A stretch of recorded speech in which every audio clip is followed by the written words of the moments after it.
3장 예수님은 누구신가 조금만 볼게요. 정말 중요한 부분인데 제일 중요한 거는 일상의 언어로 우리말로 예수님은 누구신지 소개하는 거예요. 집사님에게 예수님은 누구신가요? 집사님은 누구로 소개하실 수 있으세요? 예수님? 네. 글쎄요, 표현이 너무 많은데 그냥 예수님은 구주죠. 나의 구주. 아멘. 나를 평안하게 이렇게 평안하게 해주시는 분이라고 생각해요. 아멘. 그렇게 말할 수 있어야 하거든요. 뭐든 정답을 찾기보다는 어떤 나의 신앙 고백을 담아내는 거니까 내 구주라는 말보다 뭐 더 적합한 말이 있는지 잘 모르겠습니다. 예수님에 대한 몇 가지 질문에 대해서 좀 보겠습니다. 우리는 앞장에서 우리 자신이 어떤 존재인지를 깨달았다. 우리는 에노스요, 본질적으로 죽을 수밖에 없는 죄인이다. 우린 자력으로 죽음과 본질적인 죄의 굴레에서 벗어날 길이 없다. 따라서 우리에게는 이 굴레로부터 우리를 구원해줄 구원자가 필요하다. 그리스도인은 예수께서 바로 그 구원자이심을 믿는 사람들이다. 그렇다면 그리스도인은 다음과 같은 질문에 스스로 답할 수 있어야 한다. 첫째, 예수님께서 우리의 구원자가 되시는 까닭은 무엇인가? 둘째, 왜 예수님만 우리의 구원자가 되시는가? 셋째, 예수님께서 우리 죄를 대신해서 돌아가셨을지라도 왜 십자가에서 그토록 참혹하게 돌아가셔야 했는가? 그대가 이 질문에 분명히 답할 수 있을 때 그대는 진정한 그리스도인이 될 수 있고 주님에 대한 그대의 사랑과 믿음은 날로 깊어질 것이다. 성경 말씀을 통해 본 예수님. 이미 언급한 바와 같이 믿음은 말씀에 대한 믿음으로부터 시작된다. 말씀을 믿지 않으면서 주님을 믿는다고 한다면 그것은 미신일 뿐 믿음이 아니다. 우리의 믿음이 언제나 성경 말씀의 기초 위에서 세워져야 하는 까닭이 여기에 있다. 그러므로 지금부터 성경 말씀을 통하여 예수님이 어떤 분이신지 함께 살펴보자. 첫째, 예수님은 구원자이시다. 야곱은 마리아의 남편 요셉을 낳았으니 마리아에게서 그리스도라 칭하는 예수가 나시니라. 마태복음 1장 16절. 본문은 예수님을 가리켜 그리스도라고 부르고 있다. 그리스도는 히브리어로 메시아에 해당하는 헬라어로 구원자라는 의미다. 왜 예수님만 우리를 위한 그리스도, 즉 구원자가 되시는가? 첫째, 그분만이 본질적인 죄의 굴레에서 우리를 구해내실 수 있기 때문이다. 아들을 낳으리니 이름을 예수라 하라. 이는 그가 자기 백성을 그들의 죄에서 구원할 자이심이라. 마태복음 1장 21절. 본문은 마리아가 예수님을 잉태했을 때 천사가 요셉에게 이른 말로써 예수님께서 인간을 죄에서 구원하시기 위해 이 땅에 오신 분임을 분명하게 밝히고 있다. 인류 역사상 위대한 성현들은 무수히 많다. 그러나 오직 타인의 죄를 위하여 이 땅에 오셨다가 타인의 죄를 위하여 자신의 목숨을 버리신 분은 예수님밖에 없다. 그 어떤 종교 창시자도 너희 죄를 위해 내가 죽는다고 말한 적은 없다. 그래서 다른 종교는 죄의식이 희박하든지 아예 없다. 단지 도덕만 강조한다. 그러나 이미 앞장에서 살펴본 것처럼 인간이 아무리 도덕적으로 살아도 그것으로 본질적인 죄의 문제가 해결되는 것은 아니다.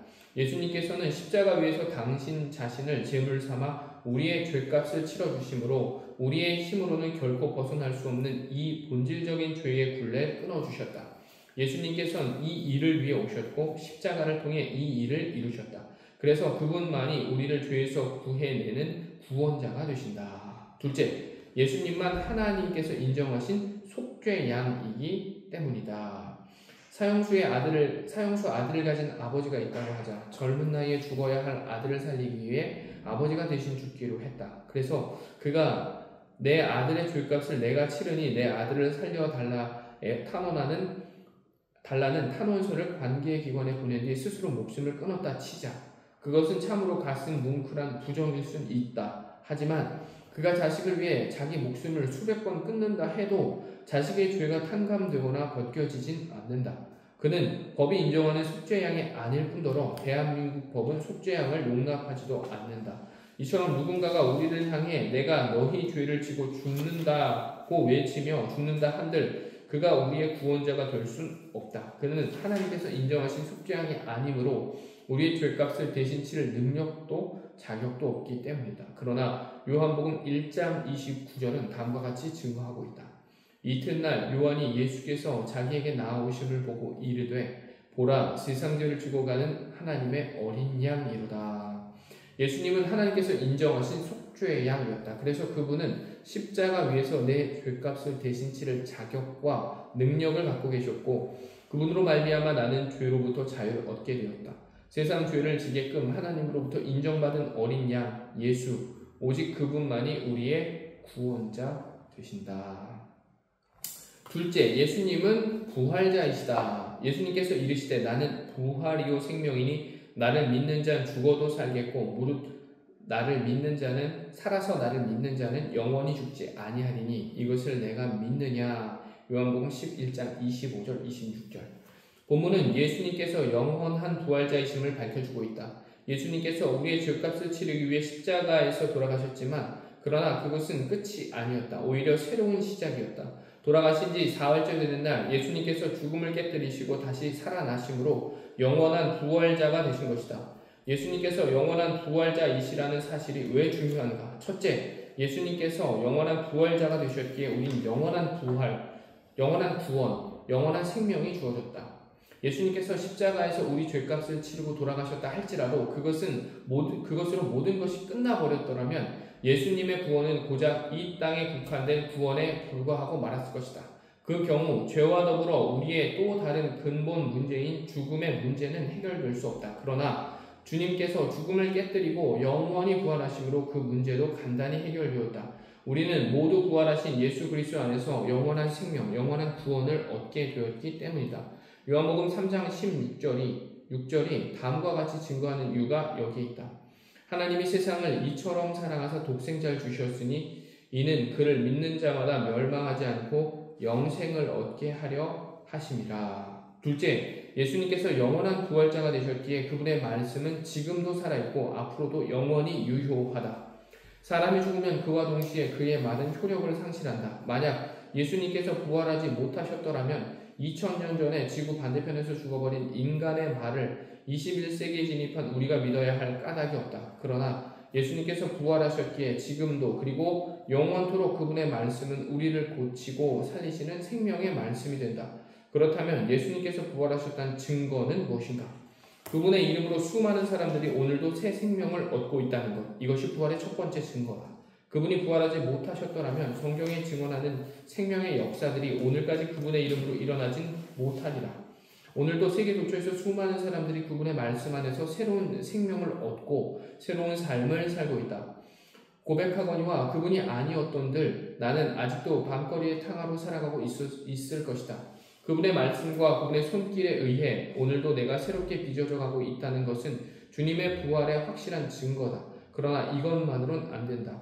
불교 신자 역시 부처님의 가르침 속에서 새로워지기 때문이다. 그러므로 이 외에 또 다른 증거가 있어야 한다. 예수님께서는 무덤이 없다는 것이 그 두 번째 증거다. 모든 종교는 예외 없이 창시자의 무덤을 왕릉처럼 거창하게 꾸미고 가꾼다. 그것으로 그 종교의 권위가 더해진다고 믿는 까닭일 것이다. 그러나 무덤이란 죽음의 증거일 뿐이다. 이런 면에서 공자나 석가모니는 모두 동일하다. 하지만 예수님께는 무덤이 없다. 무덤에 해결해야 할 죽음, 즉 시신이 없기 때문이다. 예수님께서는 다른 종교의 창시자들처럼 부활하지 못하셨다면 오늘날 이스라엘 어디엔가는 왕릉 같은 예수님의 무덤이 있을 것이다. 제자들이 가만히 있지 않았을 것이기 때문이다. 무덤 없는 예수 그리스도, 그것은 부활의 확고한 증거다. 그러나 이것만으로는 부족하다. 제자들이 예수님의 시신을 숨겨놓고 예수님의 부활을 거짓으로 꾸며냈을 수도 있기 때문이다. 그래서 한 가지가 더 있어야 한다. 부활의 증거가 깨어지지 않았다는 것이 부활의 마지막 증거다. 닉슨 대통령 보좌관이었던 찰스 콜스는 러빙갓에서 대단히 중요한 고백을 하고 있다. 그 유명한 워터게이트 사건이 터졌을 때 닉슨 대통령 보좌관들은 그 사건을 은폐하기로 하고 서로 말을 맞췄다. 그들은 미국 최고의 엘리트들이자 법에 관한 한 타의 추종을 불허하는 전문가들이었다. 그들은 누가 추궁해도 자신들이 짜 맞춘 말을 완벽하게 지킬 수 있다 믿었다. 그러나 얼마 지나지 않아 그들의 말은 서로 어긋나기 시작했고 결국 모든 거짓이 들통나고 말았다. 그 유능한 엘리트들이 무슨 까닭에 그토록 치밀하게 짜 맞춘 몇 마디의 말을 지키지 못해 감옥 신세까지 지는 망신을 당해야 했던가? 그들이 지키려는 것이 진실이 아니라 거짓이었기 때문이다. 거짓은 어떤 힘으로도 지켜지지 않는다. 거짓을 영원히 지킬 수 있는 방법은 없다. 거짓은 때가 되면 반드시 그 정체가 드러나고야 만다. 이 사실을 자신의 삶으로 확인한 찰스 콜스는 예수님의 부활을 진심으로 믿지 않을 수 없었다. 만약 예수님께서 부활하지 못하셨다면 예수 부활은 제자들이 입을 맞추어 꾸며낸 거짓말일 수밖에 없다. 그것이 사실이라면 그 무식한 어부들이 입을 맞춘 말은 한 달도 못 가 서로 어긋나기 시작했을 것이고 꾸며낸 그 거짓말은 예루살렘을 넘기기 전에 허물어져 버리고 말았을 것이다. 그리고 제자들이 목숨을 잃으면서까지 예수 부활을 외치지도 않았을 것이다. 무식하기 짝이 없는 갈릴리 어부들이 전한 예수 부활의 증언이 2000년이 지난 오늘까지도 무너지지 않고 살아 역사하는 것은 그것이 인간에 의해 꾸며진 거짓이 아니라 그 누구도 허물 수 없는 진실이기 때문이다. 셋째, 예수님은 참 인간이시다. 예수께서 빌립보 가이사랴 지방에 이르러 제자들에게 물어 이르시되 사람들이 인자를 누구라 하느냐. 마태복음 16장 13절. 예수께서는 당신 자신을 인자, 즉 사람의 아들이라 부르시고 몇 번이나 이 사실을 강조하셨다. 이 땅에 오신 예수님께서 마리아의 태를 통하여 육신을 입고 오셨기에 사람의 아들이 분명하다. 그런데 이 사실이 왜 우리에게 중요한가? 왜 구원자이신 예수님께서 사람의 아들이셔야 하는가? 그가 시험을 받아 고난을 당하였은즉 시험 받는 자들을 능히 도우실 수 있느니라. 히브리서 2장 18절. 예수님께서 친히 사람이 되시어 인간의 희로애락을 추상적으로가 아니라 구체적으로, 관념적으로가 아니라 실존적으로 경험하셨기에 그분은 사람인 우리를 진정으로 도우실 수 있다. 바꿔 말하면 우리를 위한 진정한 구원자가 되시기 위하여 그분은 반드시 우리와 같은 사람이 되셔야 했다. 교통사고를 당하여 중상을 입고서야 비로소 장애우의 아픔을 절실히 이해하게 된다. 부도로 살던 집을 하루아침에 날린 사람이 그제야 전셋집에 사는 사람의 애달픈 심정을 헤아릴 수 있다. 이처럼 같은 입장에 처함으로써만 공유할 수 있는 이해를 심리학적 용어로 공감적 이해라 부른다. 사람이 개를 사랑할 수는 있지만 개에 대하여 공감적 이해를 할 수는 없다. 어떠한 경우에도 사람이 개가 될 수는 없기 때문이다. 제 아무리 명견이라도 개 역시 사람에 대한 공감적 이해는 불가능하다. 사람이 얼마나 깊은 고뇌와 괴로움 속에서 살고 있는지 개는 알지 못한다. 개는 개일 뿐 개가 사람이 될 수는 없는 까닭이다. 만약 예수님께서 사람으로 오시지 않았다면 사람에 대한 공감적 이해를 갖지 못하셨을 것이다. 그러나 예수님께서 육체를 지닌 사람으로 오시어 인간의 애환을 몸소 겪으심으로 사람에 대한 공감적 이해를 지니실 수 있었고 육체를 지닌 우리의 연약함을 온전히 돕는 구원자가 되실 수 있었다. 누가복음 2장 7절은 외양간에서 태어나신 예수님께서 구유를 침대 삼으셨음을 밝혀주고 있다. 구유는 동물의 밥통이다. 세상 어디에서 가장 더럽고도 역경통이다. 인간이 거주할 수 있는 곳 가운데 그보다 못한 곳은 있을 수 없다. 거지도 갓 태어난 자식을 그런 곳에 두지 않는다. 예수님께서는 그런 비천한 곳에서 태어나셨다. 그렇기에 그분은 이 세상 그 어떤 비천한 사람의 마음도 공감적으로 이해하고 또 도우실 수 있는 것이다. 무언가 혹은 무인가 혹은 군소 신학교의 날림은 어제 오늘 문제가 아니며 그 폐에는 날이 갈수록 돌을 더해가고 있다. 그래서 오래전부터 뜻있는 분들은 그런 신학교의 폐지를 주장해왔다. 설득력 있는 주장이면 틀림없지만 사회생활을 하던 내겐 관심밖의 사항이었다. 그러다가 늦은 나이에 막상 나 자신이 신대원에 입학하고 보니 신학교 난립으로 인한 폐해가 도처에서 보이기 시작했고 드디어 나도 문제의 신학교에 대한 비판적 입장을 취하게 되었고 그런 신학교의 폐지 주장에 동조하게 이르렀다. 신대원에 진학한 1985년 말 나는 어떤 군소 신학교의 책임자로부터 저녁 식사에 초대받았다. 그분이 책임자로 있던 신학교는 평소 저런 신학교라면 없어져도 무방하리라고 생각했던 그러한 신학교였다. 초대 장소에 도착해보니 문제의 그 신학교를 졸업한 예전부터 안면이 있던 두 전도사님도 동석해 있었다. 함께 식사를 나누면서 그분들의 이야기를 듣던 나는 깜짝 놀라고 말았다. 한 분은 서울 S동 빈민을 상대로 목회하고 있는데 85년 당시 그분이 받는 한 달 사례비가 5,000원이라고 했다. 가족들이 한 달 동안 라면으로만 연명하기에도 부족한 금액이었다. 그분은 친척들로부터 도움을 받을 수도 있지만 그곳 빈민들과 같은 수준으로 살기 위해 5,000원으로 한 달을 꾸려간다고 했다. 먹을 것이 없으면 몇 끼든 상관없이 금식한다고 했다. 그래서 그런지 100kg이 넘던 거구였던 그분은 보기 민망할 정도로 말라 있었다. 다른 한 분은 경기도 S시의 달동네에서 목회를 한다고 했다. 그분의 경우는 그래도 나아서 한 달 살이비가 15,000원이었다. 그렇다고 해서 매일 쌀밥을 먹을 수 있는 건 아니었다. 한 달 내내 허리띠를 졸라매고 살아야 했다. 그런데도 두 분 모두 자기 목회에 대한 큰 자부심과 긍지를 갖고 있었다. 그날 밤 집으로 돌아온 나는 얼마나 회개했는지 모른다. 부끄러운 고백이지만 유복한 가정에서 자라 장로회 신학대학원 순대원을 졸업한 나는 빈민촌이나 달동네에 들어가 살면서 그곳에서 목회를 할 용기를 지니고 있지 못하다.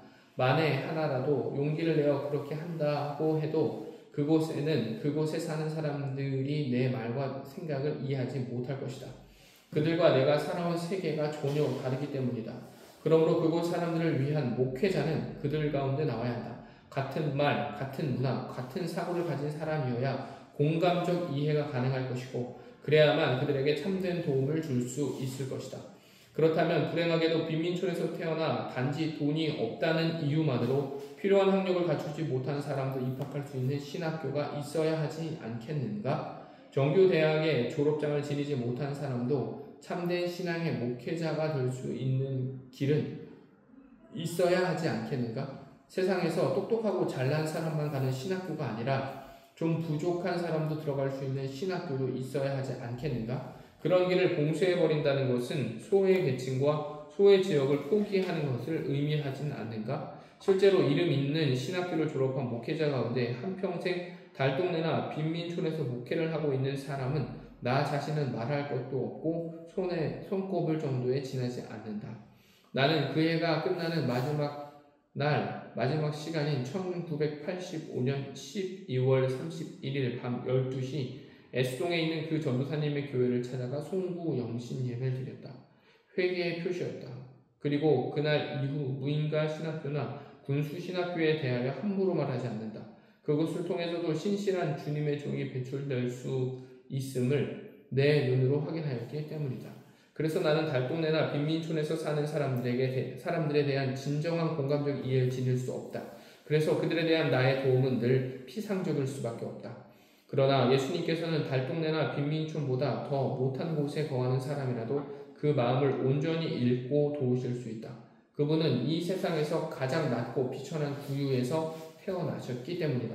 그대가 지금 말할 수 없이 비천한 처지에 있는가? 이 세상 그 누구도 그대의 속마음을 알아주지 못하는가? 그래서 날이면 날마다 홀로 외로움에 떨고 있는가? 그러나 그댄 잊지 말라. 구유에서 태어나신 주님께서 이미 그대의 마음을 읽으시고 당신의 손길로 지금 그대의 마음을 붙들고 계시다는 사실을 말이다. 그런가 하면 누가복음 1장 35절은 예수님을 가리켜 하나님의 아들이라 부르고 있다. 예수님께서는 사람의 아들인 동시에 하나님의 아들이셨다. 사람으로 태어난 가운데 하나님의 아들보다 더 높은 존재는 있을 수 없다. 그 천하 어떤 제왕도 하나님의 아들보다 높을 수 없다. 그 누구도 우주 만물의 주관자이신 하나님의 권세와 맞설 수 없기 때문이다. 우리를 위해 이 땅에 오신 예수님께서 사람의 아들인 동시에 이 세상에서 가장 높으신 하나님의 아들이시라는 사실은 참으로 중요하다. 예수님께서 가장 비천한 구유에서 태어나셨기에 그 어떤 비천한 사람의 슬픔과 고통도 공감적으로 이해하실 수 있는 것이다. 우리의 입장에서 보면 참으로 귀한 은총이다. 그러나 이것만으로는 안 된다. 낮고 가난하기만 한 사람은 가난한 사람을 공감적으로 이해하는 친구가 될 수는 있지만 높고 부유한 사람의 아픔과 고통을 이해할 수는 없다. 이해하려기보다는 오히려 적대시하고 경험하기 십상이다. 높은 사람에겐 다른 사람보다 높기 때문에 주어지는 고독과 아픔이 있다. 부유한 사람에게는 부유하게 피할 수 없는 짐과 부담이 있다. 높아보지 않고 부유해 보지 아니한 사람이 어찌 그 아픔과 고독 그리고 중압감을 이해할 수 있겠는가? 문민정부의 김영삼 대통령은 취임한 지 100일 만에 가진 기자회견에서 대통령이란 자리가 이처럼 어렵고 괴로운 자리인지 비로소 알았다고 실토했다. 야당 통제 시절 그는 역대 대통령의 실정을 쉬지 않고 비관하며 공박했다. 그러나 자신이 직접 대통령이 된 뒤에야 그 자리가 어떤 자리인지 공감적 이해를 할 수 있었다. 대통령이 되어보지 아니한 사람이 어찌 대통령의 고독을 이해할 수 있으리요. 재벌이 되어보지 못한 사람이 어찌 재벌의 괴로움을 알 수 있으리요.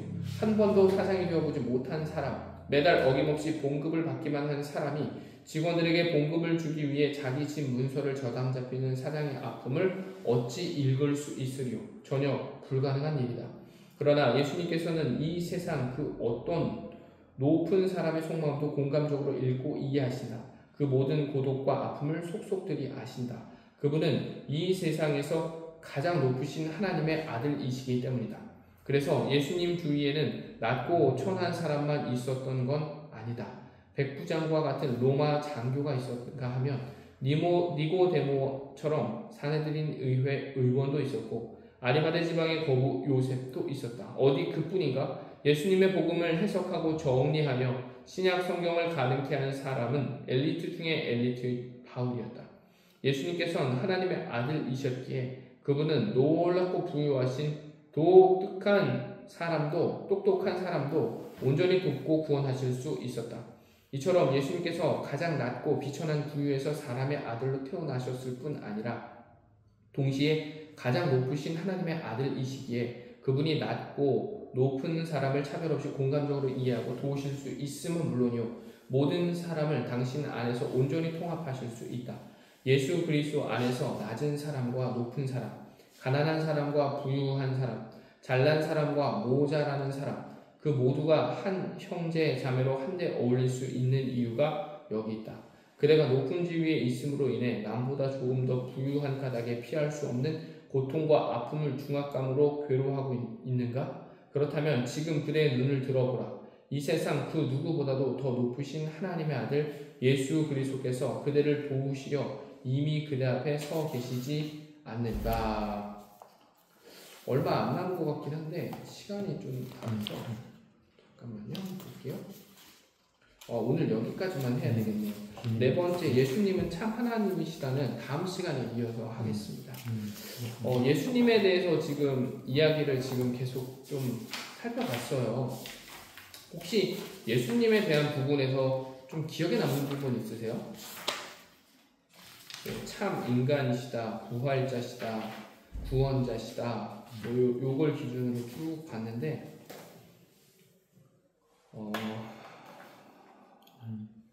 저는 하는 일이 제가 웃기다 보니까 그 예수님이 그 제자들을 발 씻어주고 내가 성경을 받으러 온 게 아니라 섬기러 왔다고 했잖아요.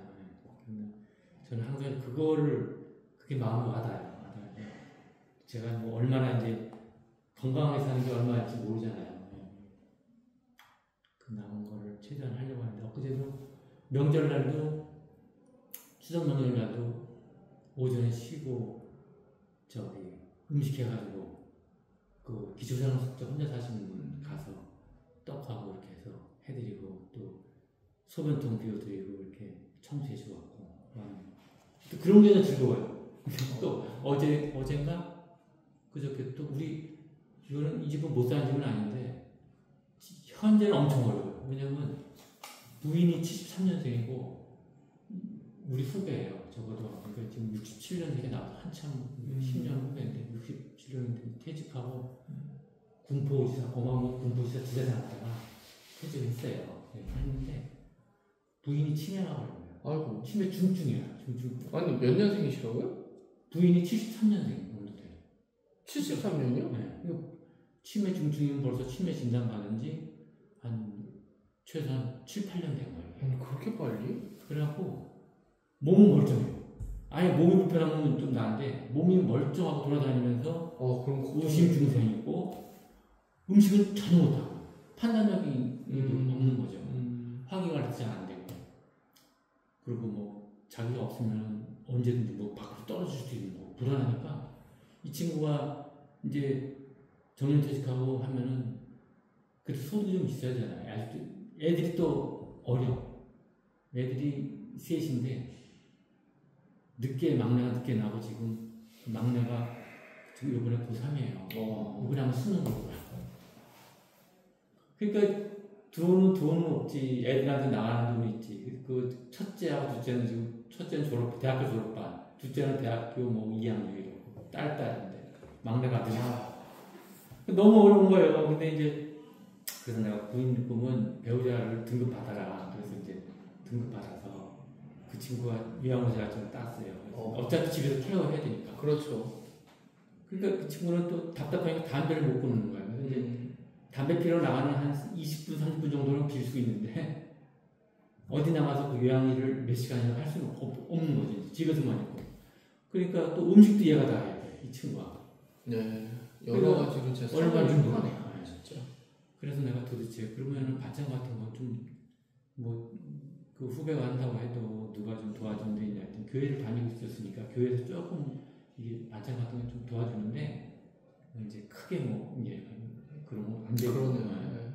그래서 내가 그럼 김치는 어떻게 먹냐 했더니 김치 뭐 그냥 김치가 없대. 가끔 사 먹는데 비싸서 못 사 먹는다고. 그래서 내가 그러냐고 우리 집사람한테 얘기했더니 설날에 그 김치 겉절 좀 해가지고 갖다 주세요. 그래서 내가 야, 김치 겉절이해서 얼마나 갖다 주냐. 그러지 말고 명절 지난 다음에 가보자 그래. 집에 작년 김장이 많이 남았어요. 통으로 김치통 큰 거예요. 거의 한 8kg 될 거예요. 두 개 딱 그 비닐에 넣고 있는 게 뜯지도 않는 거예요. 그래가지고 그 전화하고 내가 지금 가겠다 그래서 이제 같이 가서 갖다 줬더니 부인은 치매가 있어갖고 그걸 몰라요. 아무것도 모르고 이제 우리 후배가 우리 선배님이 이거 김치 갖고 왔어. 이거 뭐 자기가 그랬더니 아 그래요? 나는 김치 주는 사람이 제일 좋더라. 이러는 거예요. 나한테. 네. 그러니까 우리 후배가 당신 김치 제일 좋아하면서 맨날 당신 시집 와서 김치 한 번 담궈본 적 있어? 그러는 거야 이제 한 번도 없다고. 아무튼 그래갖고 주고서 왔는데 아직 오면서 기분이 뿌듯한 거지. 근데 또 전화 왔어. 김치 뜯어보니까 너무 김치가 맛있고 아직도 그냥 비닐통에 그대로 있었으니까. 그래서 참 잘 먹겠다고 그러는데 하여튼 우리 예수님 생각하면 나는 그런 거 성김을 받으러 온 게 아니라 성기를 왔다는 게 제일 저는 그게 뭐 구원자이신 게 제일 더 중요하지만은 그게 또 마음이 와닿아. 우리 삶에 진짜 귀한 적용점이죠. 네. 사실은. 그래서 아침에 일어나면은 저는 오늘도 참 하나님과 동행하는 사람 되게 해주시고 그 동행하는 가운데 내가 기쁨을 누리게 해달라고. 네. 이게 꼭 기도해요. 너무 귀하죠. 기도를 하는데 그래서 하여튼 은혜가 되네요. 마지막 내 삶이 그렇잖아요. 이제 나이 70인데 앞으로 그냥 건강의 10년이거든요. 그래서 내가 센터를 하는 건 잘해야 5년이다 이제 생각을 하는데 하여튼 그 남은 기간 봉사하면서 하는 거예요. 그래서 뭐 이런 아프리카 오지에는 우물 파는 도움도 했고 여러 가지 한 7, 8가지 또 도와줘요. 이렇게 시민단체에서 하는 것들 해주면 마음이 편하고 또 전파 선교사도 해니까 좋고 좋죠. 그렇게 할 수 있는 만큼만 해요. 할 수 있는 만큼 해야 돼요. 자원하는 마음으로 기쁨으로 감당할 수 있는 만큼만 해야지 넘치면 안 돼요. 이제 잠깐 기도하겠습니다. 주님께서 제자들의 발을 씻기시며 섬김을 받으러 오신 게 아니라 섬기려 오셨다는 그 말씀을 붙듭니다. 하나님 순간순간 삶의 자리에서 우리가 전해야 할 구원자의 그 예수 그리스도의 모습이 바로 이와 같은 모습임을 기억하면서 위에서 내려다보는 것이 아니라 아래서 올려다보면서 늘 그들을 존중하고 인정함을 통해 오롯이 예수 복음만 구원자만 전함에 부족함 없는 저희들 되게 하여 주시옵소서. 주님이 부르시는 그날 흙으로 갈 수밖에 없음을 기억하면서 하나님 흙으로 돌아갈 이 몸을 주를 위해 아낌없이 사용하고 쓰임받는 영광 누리게 해 주시옵소서. 바울과 같이 그 약점을 감추기 위해 애쓰고 수고하는 세상 사람 중에 하나가 되는 것이 아니라 참된 제자였던 바울과 같이 이마저도 하나님의 소중한 도구요 오직 능하신 주님만을 드러내 보임에 부족함 없는 통로로 내어드리는 저희들 되게 하여 주시옵소서. 모든 것 주님께 맡기며 예수님의 이름으로 기도드립니다.